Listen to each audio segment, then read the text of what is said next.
Bismillahirrahmanirrahim. Baiklah, akan saya lanjutkan dengan penjelasan tentang hudud. Istilah hudud ini di dalam ilmu fikih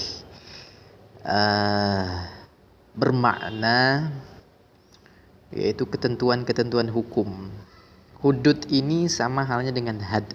Had itu adalah hukuman atas perbuatan tertentu yang oleh aturan syariat Islam dikenakan hukum.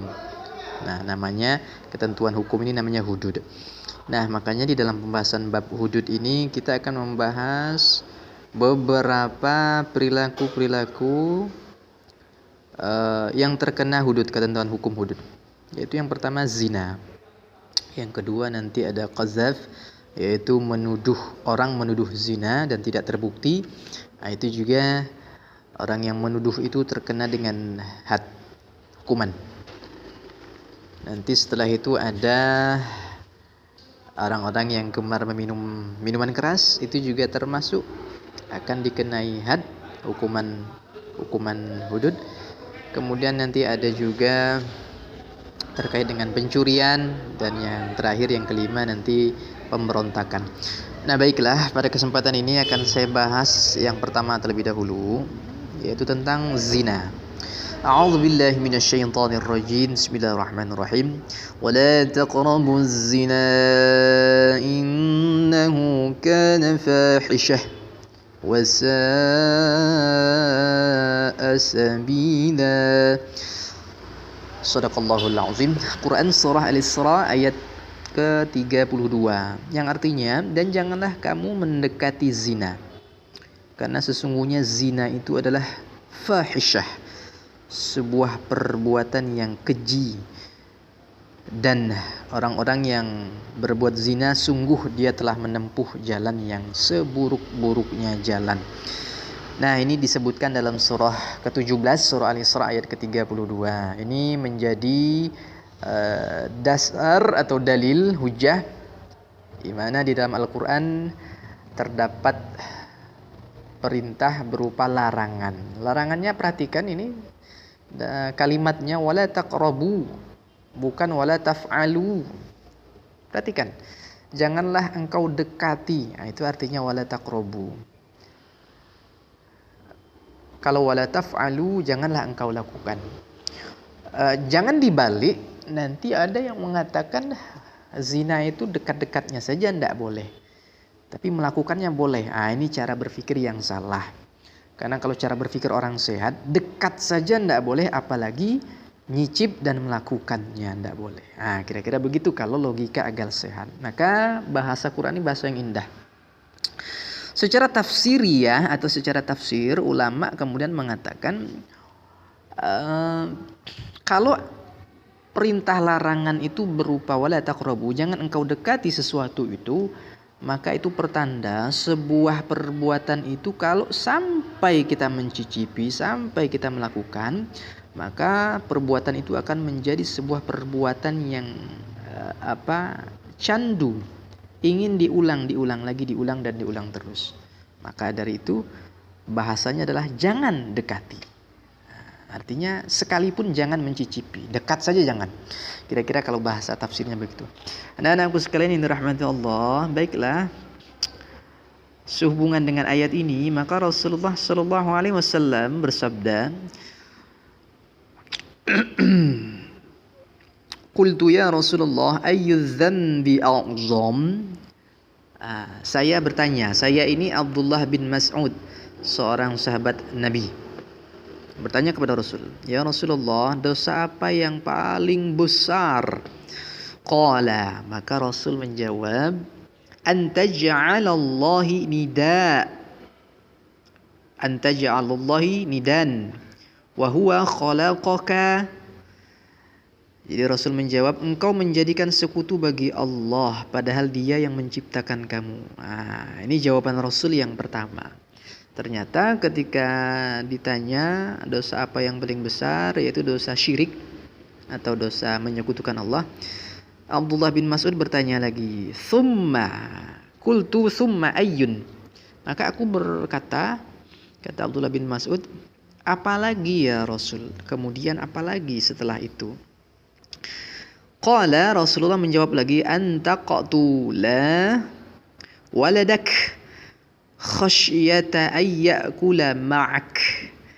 Maka Rasul menjawab, engkau membunuh anakmu karena takut miskin. Ini ternyata dosa yang kedua, yaitu membunuh. Qultu thumma ayyun. Abdullah bin Mas'ud untuk ketiga kali bertanya lagi, untuk ketiga kali. Kemudian apa lagi setelah itu ya Rasul? Qala, maka Rasul menjawab lagi untuk ketiga kalinya. Ini terakhir. Antuzani khalilah jarika. Ini yang sesuai dengan pembahasan kita. Engkau berzina dengan istri tetanggamu. Ini jawaban Rasul yang ketiga, yang terakhir. Jadi zina ini kalau berdasarkan sabda Rasul barusan, itu termasuk satu di antara 3 dosa besar yang disebutkan dalam hadis ini. Hadis ini hadis riwayat Bukhari Muslim dari Abdullah bin Mas'ud. Kalau riwayat Bukhari Muslim berarti hadis ini derajatnya sahih. Anak-anakku sekalian yang dirahmati Allah, dari ayat maupun hadis, ayat melarang kita untuk berbuat zina, hadis menjelaskan bahwa kedudukan zina itu di dalam agama adalah dosa besar. Apa tadi istilahnya? Dzambi a'zam. Dosa yang paling besar di antara dosa-dosa yang ada. Maka pelajaran yang pertama adalah kita sebisa mungkin menjaga kehormatan kita agar tidak terjatuh dalam perbuatan zina. Ini menggambarkan bahwa agama kita sangat-sangat keras melarang perbuatan ini. Nah, kita masuk ke dalam pengertiannya. Itu tadi dalil-dalilnya, ada ayat dan ada hadis. Pertama, untuk memahami ketentuan hukum zina ini, siapa yang disebut orang yang berbuat zina, dan nanti apa pula hadnya. Apa pula ketentuan hukum yang berlaku untuk para pelakunya. Maka yang pertama kita harus tahu definisinya terlebih dahulu. Zina adalah hubungan kelamin antara laki-laki dan perempuan tanpa adanya ikatan pernikahan atau perkawinan yang sah. Jadi kalau terjadi hubungan badan, hubungan kelamin laki-laki dengan perempuan di luar pernikahan, itu disebut dengan perzinahan atau zina. Kemudian dilakukan secara sadar tanpa ada unsur syubhat. Jadi zina ini dilakukan dengan sadar, si laki-laki dan perempuan suka sama suka, mau sama mau, tidak ada unsur syubhat atau unsur keterpaksaan. Maka itu dihukumkan si perempuan dan si laki-laki telah berbuat zina. Nah, bagaimana hadnya? Bagaimana hukumannya terhadap perbuatan yang sangat tercela ini? Pelakunya dikenai sanksi yang berat, baik hukum dera maupun rajam. Jadi hukumannya ada 2, dera dan rajam. Apa itu dera? Dera itu dicambuk. Nanti ada penjelasan hadisnya. Rajam itu apa? Rajam itu hukuman mati, tapi caranya caranya khusus, yaitu dilempar dengan batu yang tidak terlalu besar juga tidak terlalu kecil, ukurannya sedang, bisa digenggam tangan. Itu dilemparkan kepada pelaku zina sampai dia mati. Jadi rajam itu hukuman mati, tapi dengan cara dilempar batu. Tidak boleh batunya terlalu besar yang menyebabkan sekali lempar langsung mati. Tidak juga boleh batu yang kecil yang tidak berefek apa-apa. Jadi batunya sedang, bisa digenggam tangan, dilemparkan. Ini definisi dan hukuman atau had yang diterima oleh pelaku zina. Nah, sekarang bagaimana ketentuan Islam? Islam juga mengatur bagaimana menetapkan seseorang itu dihukumi dia telah berzina. Itu bagaimana ketentuannya? Maka yang pertama adanya 4 orang saksi. Jadi saksi artinya orang yang menyaksikan, orang yang melihat, orang yang mengetahui bahwa betul seorang laki-laki ini dengan seorang perempuan itu telah melakukan zina. Dan itu 4 orang. Tidak cukup 1, 2 atau 3 tapi 4 orang.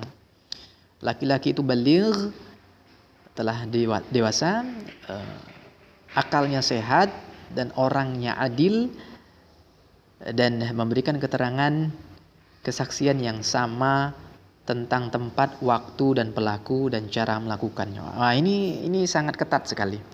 Menghukumi orang telah berbuat zina, ini ketentuan-ketentuan sangat ketat sekali. Ini sesuai dengan firman Allah surah An-Nisa ayat 15.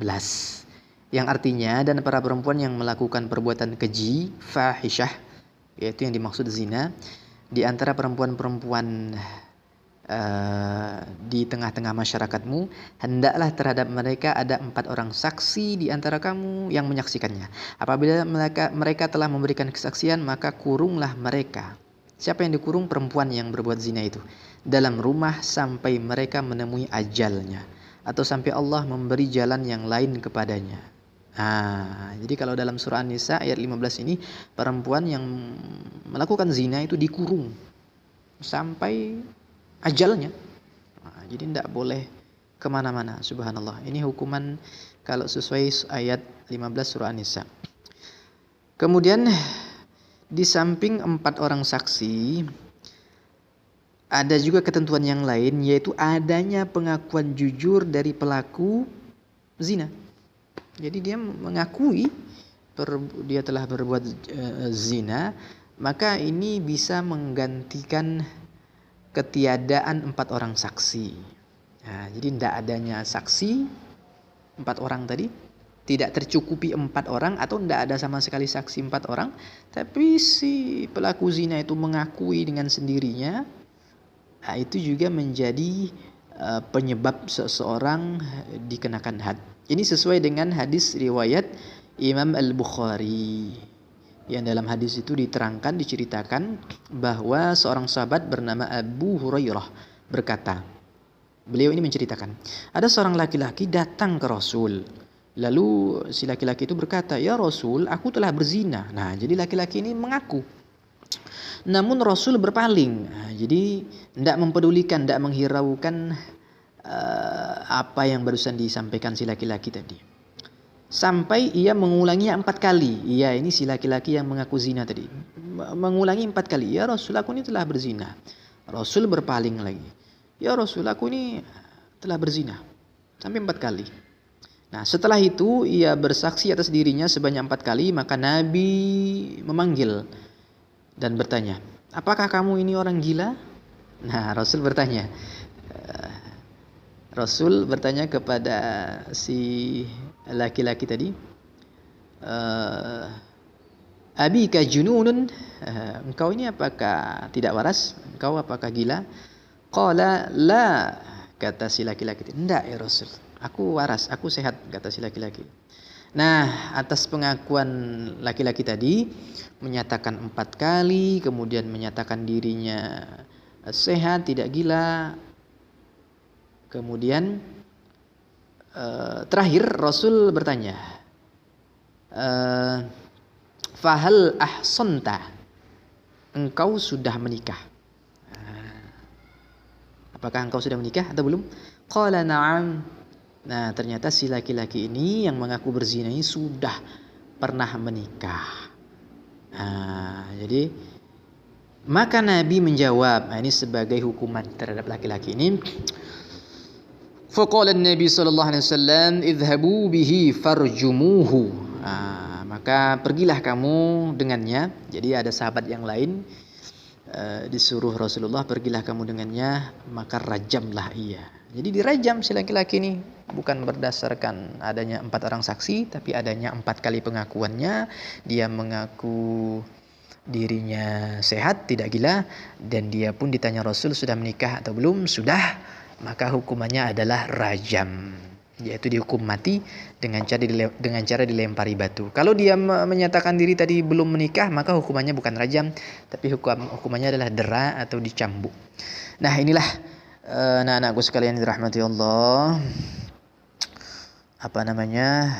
penjelasan yang dapat saya sampaikan berkenaan dengan apa tadi, satu di antara beberapa dosa perbuatan dosa yang dikenakan hudud, dikenakan ketentuan hukuman had, yaitu yang pertama adalah zina, dan hadnya adalah kalau orang sudah menikah hukumannya rajam, kalau belum menikah itu dijilid atau dicambuk. Nah, lebih lanjut, berdasarkan pembedaan hukuman tadi, adanya yang dihukum cambuk, ada yang dihukum rajam, maka dalam pembahasan fikih zina ini dibedakan menjadi dua jenis, yaitu pezina muhsan dan pezina ghairu muhsan. Apa itu muhsan? Orang yang berzina yang orang itu sudah pernah menikah. Sementara pezina ghairu muhsan yaitu orang yang berzina tapi orang itu belum pernah menikah. Maka ada dua jenis pezina, muhsan dan ghairu muhsan. Nah, adanya dua jenis ini menyebabkan berkonsekuensi dengan hukuman yang diterima juga berbeda. Tadi sudah saya jelaskan. Nah, jadi sudah dibagi ketentuan istilah pezinanya tadi, ada muhsan, ada ghairu muhsan. Hukumannya rajam dan cambuk. Tapi nanti berdasarkan ketentuan hadis-hadis Nabi, hukuman dua model hukuman ini nanti ada lagi yang ketiga, yaitu pengasingan. Jadi dikeluarkan dari kampung, tidak boleh tinggal di kampung itu, dia harus pergi ke kampung yang lain. Nah, penjelasannya bagaimana? Begini. Ada 3 macam bentuk had hukuman perbuatan zina. Yang pertama tadi sudah dijelaskan, yang sudah menikah itu hukumannya rajam, baik laki-laki maupun perempuan. Sementara yang belum menikah nanti dibedakan antara laki-laki dengan perempuan atau gadis dengan bujang. Kalau yang berzina itu ini sama-sama belum nikah. Kalau yang berzina itu yang belum nikah tadi seorang perempuan atau gadis, maka hukumannya adalah cambuk saja. Itu surah An-Nur ayat kedua menjelaskan hukuman cambuk 100 kali bagi perempuan yang berzina. Sementara bagi laki-laki yang berzina, dia seorang bujang belum menikah, di samping cambuk 100 kali dia juga dikenakan hukuman pengasingan. Jadi kalau perempuan atau gadis tadi tidak diasingkan, dia dihukum cambuk saja. Tapi kalau seorang bujang, dia dicambuk 100 kali kemudian diasingkan, diusir dari kampung. Tidak boleh tinggal di kampung di mana dia tinggal sebelumnya. Jadi ini ketentuan-ketentuan hukumnya, mudah-mudahan bisa difahami. Yang terakhir, hikmah dilarangnya perzinahan. Agama kita, agama Islam melarang perzinahan. Kenapa? Supaya yang pertama mencegah bahaya merajalelanya perzinahan, kemungkaran, pelacuran yang mengakibatkan kerusakan, kehancuran peradaban. Karena perzinahan ini merusak tatanan masyarakat, merusak kalau lahirnya anak, merusak garis nasab, kemudian ada menularkan penyakit-penyakit tertentu yang khusus diderita oleh para pelaku berzina. Agama Islam memelihara ini semua. Kemudian juga memelihara jiwa. Bukankah orang yang sudah menikah berzina itu dihukum mati dengan cara rajam? Maka dengan pelarangan zina maka terpeliharalah jiwa. Maka anak-anakku sekalian, para remaja, siswa-siswi, pelajaran buat kita orang-orang Islam, terutama para pemuda-pemudi, pelihara kehormatan kita dengan tidak bergaul sebebas-bebasnya sebagaimana orang-orang barat, orang-orang di luar Islam itu bergaul semaunya, tidak ada batasan. Maka kita orang-orang Islam dibatasi, tidak boleh bergaul bebas, tidak boleh berzina, supaya terpelihara kehormatan, tatanan masyarakat, dan terpelihara jiwa kita. Mungkin itu dulu, nanti akan kita lanjutkan kepada qadzaf. Nanti ada orang yang menuduh zina tapi tidak terbukti. Itu orang yang menuduh itu nanti kena had juga. Itu insyaallah pada pembahasan selanjutnya insyaallah, mudah-mudahan. Demikian dulu. Assalamualaikum warahmatullahi wabarakatuh.